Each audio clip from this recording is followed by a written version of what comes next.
His is the smaller and less expensive model of the new Galaxy flagship trio, the Samsung Galaxy S23.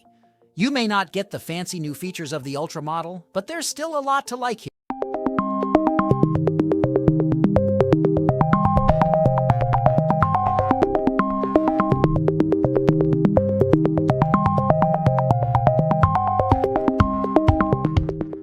The Galaxy S23 is the most compact model of the new series and also packs nearly the same features as the previous model. Anyone looking for the fancy new features would have to shell out a lot of extra cash for the Ultra, but still there are a handful of notable upgrades here compared to last year. The battery is larger, the screen brighter, and you also get a much more powerful and power-efficient chipset. The design has changed too. You get the same compact form factor, but both the back and the front are now made from more durable Gorilla Glass vectors too, and you also no longer get the camera bump that wraps into the aluminum frame now. Each camera sticks out individually from the back. Of course, you get the IP68 rated water and dust resistance like last year and the generations before it, but this year's phones are made from even more recycled material in an effort to reduce waste.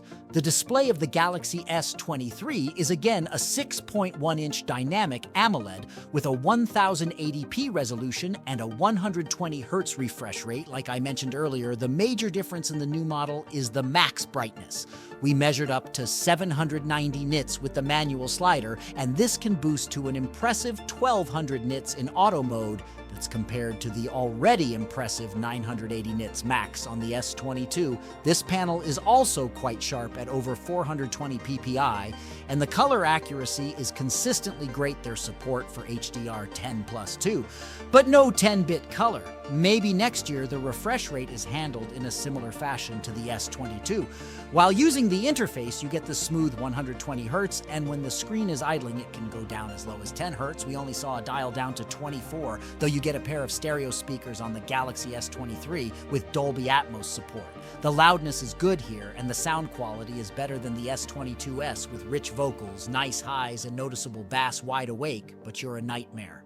There's an ultrasonic under-display fingerprint reader, which is quite fast and reliable, and you can get the S23 with 128, 256, or 512 gigs of storage on board.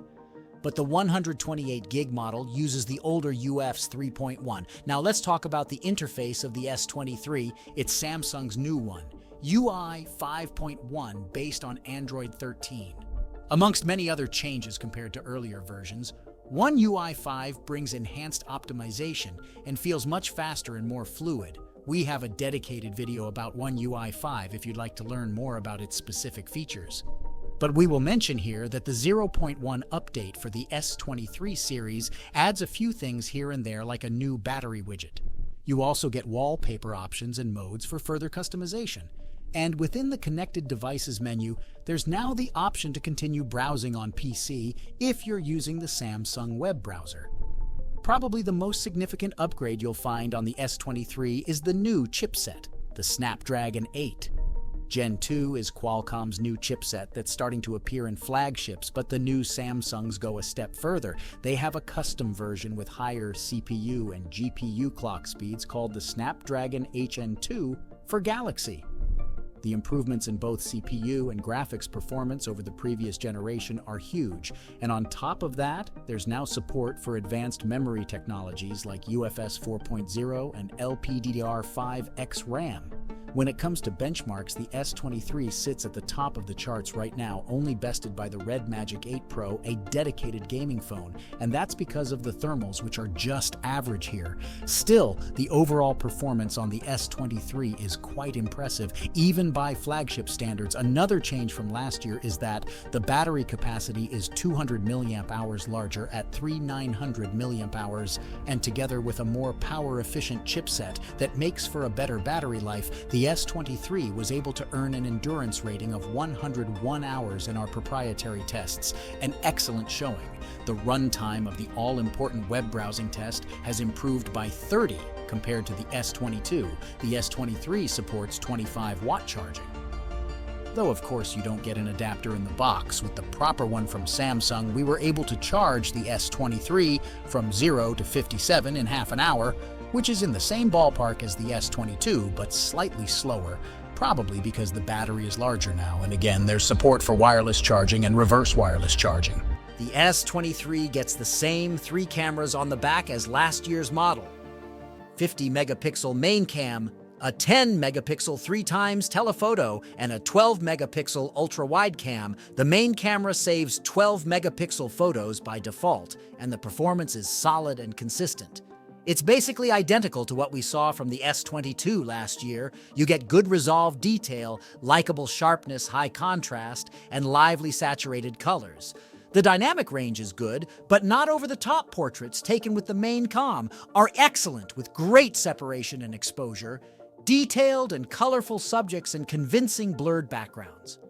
It can also take zoomed portraits using the telephoto cam. They're just as great as the regular ones, and maybe the separation is even better around tricky areas like hair, 3x.